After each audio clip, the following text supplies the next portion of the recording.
Hi, I'm Eric Siegel with ericstrains.com, and today we're going to check out the new 3-rail O-scale New York Central S-2 electric from Lionel. Alright, so let's start things off with a little bit of history on the prototype. Now, the S-2 that we have here was what's called an S motor. And the term S motor was the class designation given by the New York Central to its S1, S2, S2A, and S3 electric locomotives that were built by Alco and General Electric. The need for an electric locomotive in New York City really came about after a terrible 1903 accident involving a steam locomotive in New York City. That accident, coupled with steam's tendency to produce a lot of smoke and soot, led to a complete ban on the use of steam locomotives within the city limits that would take effect in 1908. Now, because of the ban, the rule of operation became that steam power would be used once a train was no longer in the city, but for all incoming and outgoing trains, it would be necessary to stop the train and change engines at a yard on the outskirts of New York City. This way of doing things became the norm for New York City for decades to follow, and in fact, to this day, the ban on steam locomotives within the city is technically still on the books as it was never lifted. Anyway, this ban required that the New York Central put the development of electric locomotives on the front burner, and so the prototype S motor was built for the New York Central in 1904, and the S motors actually have the distinction of being the world's first mass-produced mainline electric locomotives. There were a total of 47 S motors built for the New York Central, split up into 4 main types. The S1, which was the prototype, the S2, which is what we have here, there were 32 of those built, the S2A, of which there were 2 built, and then finally the S3, and there were 12 of those built. So the S motors served alone in their duty until the more powerful T motors began to arrive in 1913, and eventually the new T motors would displace all of the S motors from mainline passenger service. At that point, the S motors were assigned to shorter commuter trains and deadhead rolling stock between Grand Central Terminal and Mott Haven Coach Yard. But even in this diminished role, the S motors remained in service for quite a long time. In fact, some examples of the S motors remained in service all the way through the Penn Central merger in 1968, only being retired in the 1970s as passenger service into Grand Central decreased. Now, fortunately for us, today there are 3 S motors that have been preserved. Number 113 is currently at the St. Louis Museum of Transportation. Number 115 is at the Illinois Railway Museum. And then the original prototype, number 100, is currently in storage on an abandoned rail spur in Glenmont, New York, awaiting funds for restoration. Alright, so now let's talk about Lionel's latest rendition of the S2. Lionel offered this engine in their 2017 Volume 1 catalog, and then these things started arriving in stores around December of 2017. Now, there are 5 different versions available. There's the black New York Central number 3207 that we have here. There's a black New York Central number 113. There's a New York Central number 115.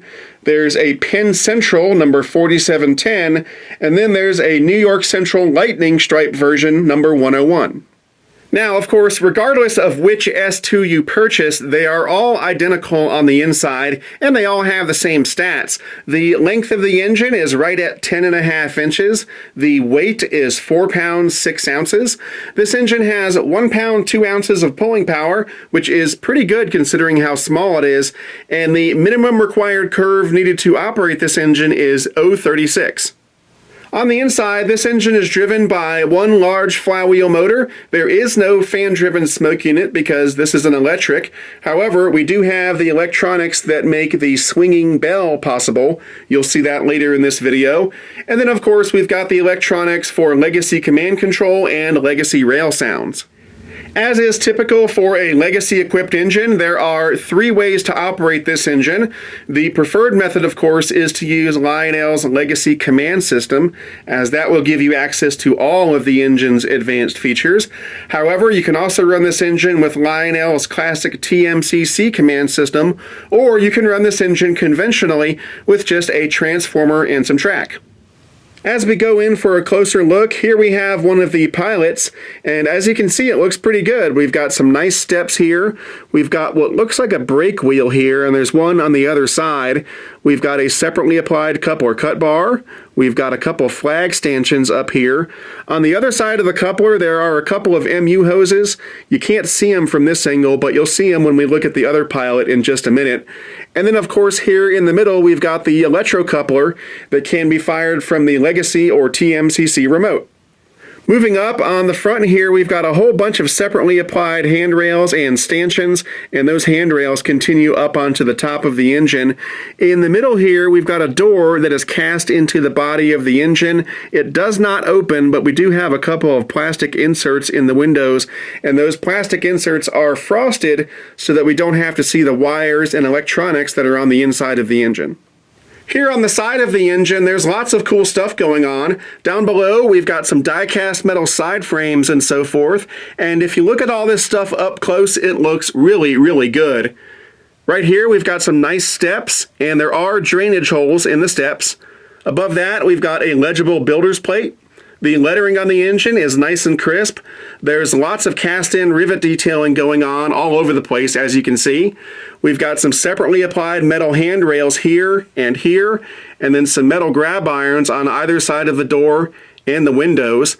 The door here is just like the door you've already seen on the front of the engine. It is cast into the body of the engine and does not open.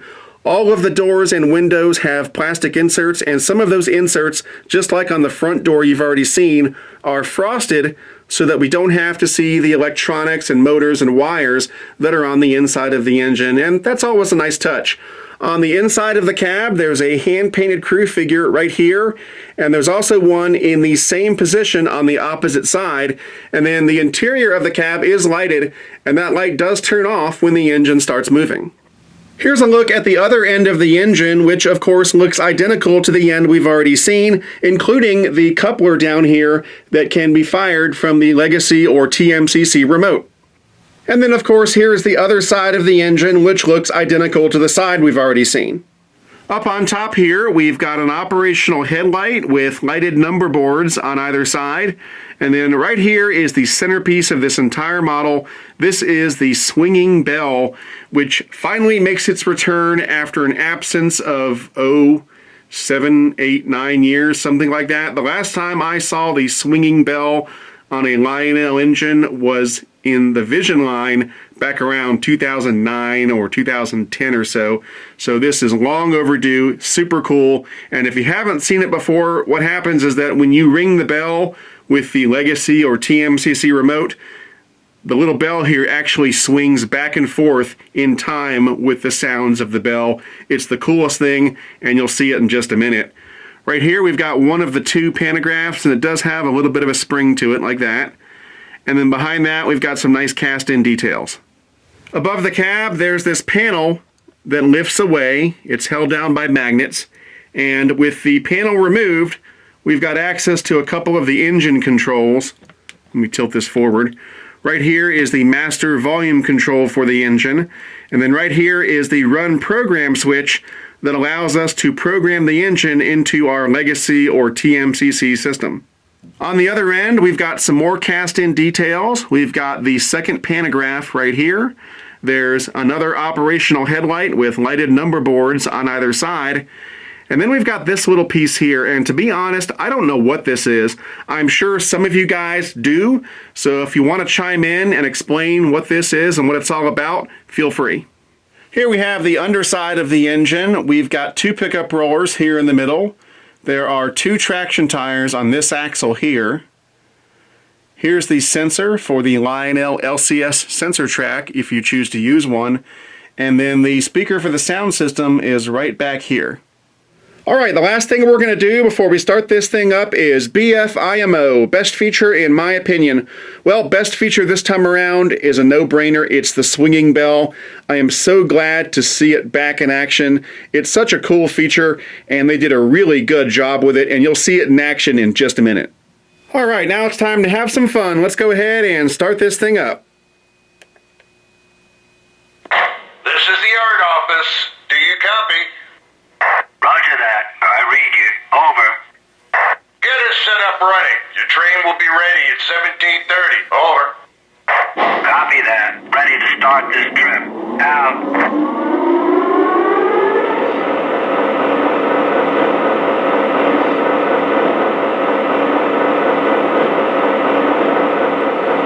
Okay, first up, let's hear the horn.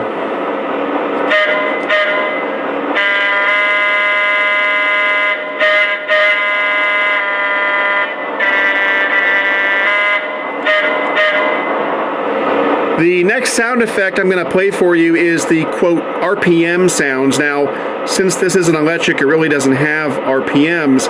So when you use the up and down RPM keys on the Legacy remote, it makes the engine kind of sound like it's going faster. You get more of a whirring sound, and it gets more high-pitched. So let's go ahead and check it out. And you'll have to listen carefully because it's very subtle, especially at first.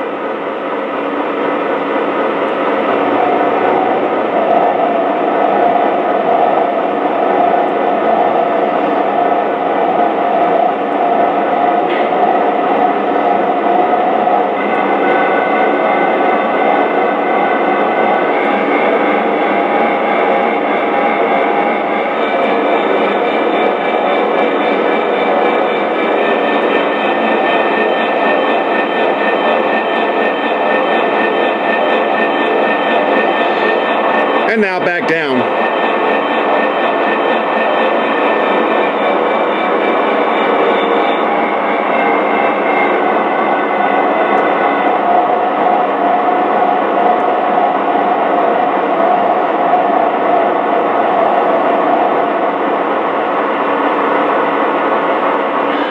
All right, now let's check out some of the crew talk sounds.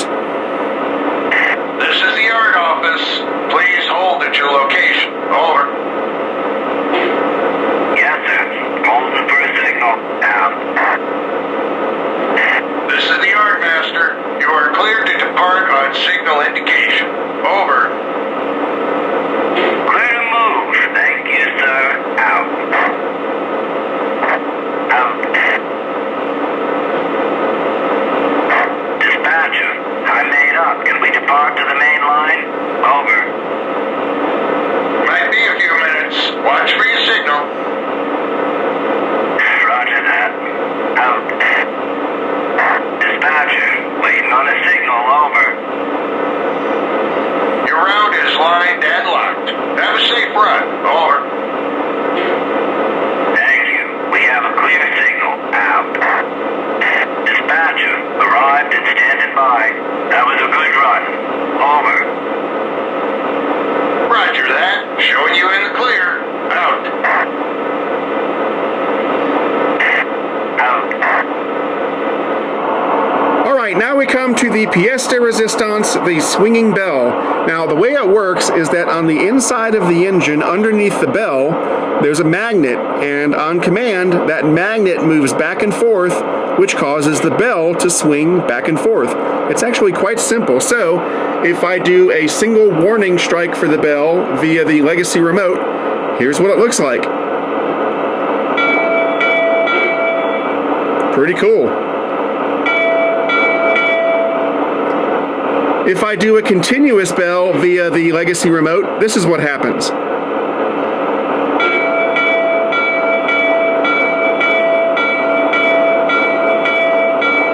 How cool is that?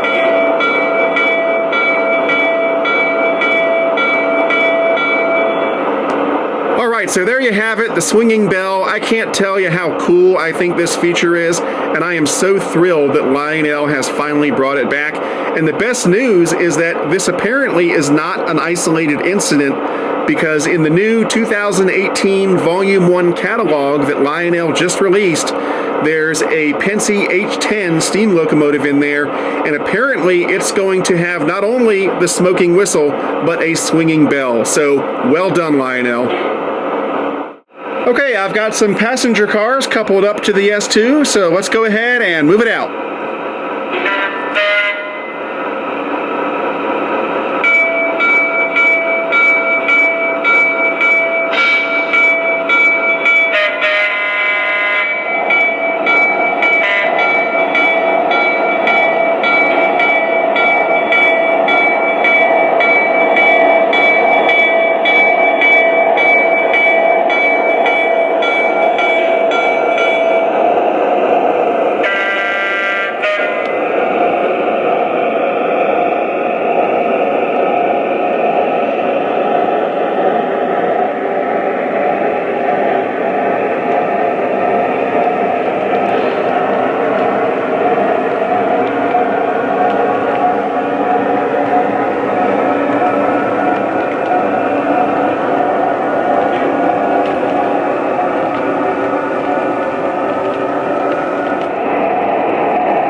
All right, that about wraps it up for this review. This is a great little engine, and like I said before, it's great to see the swinging bell back in action. Now, if you're interested in purchasing one of these, the retail price is right at $800. Although if you go through a good Lionel dealer, you can probably get a little bit of a discount off that retail price. And as always, if you're looking for a good Lionel dealer, try my favorite train store, which is Legacy Station. You can find them on the web at www.legacystation.com or give them a call at 770-339-7780. Anyway, that's it for now. I'm Eric Siegel, and I'll see you next time. To discuss this model or any other O-Gauge trains and to meet other O-Gauge modelers, check out the O-Gauge Railroading Magazine online forum at ogrforum.ogaugerr.com.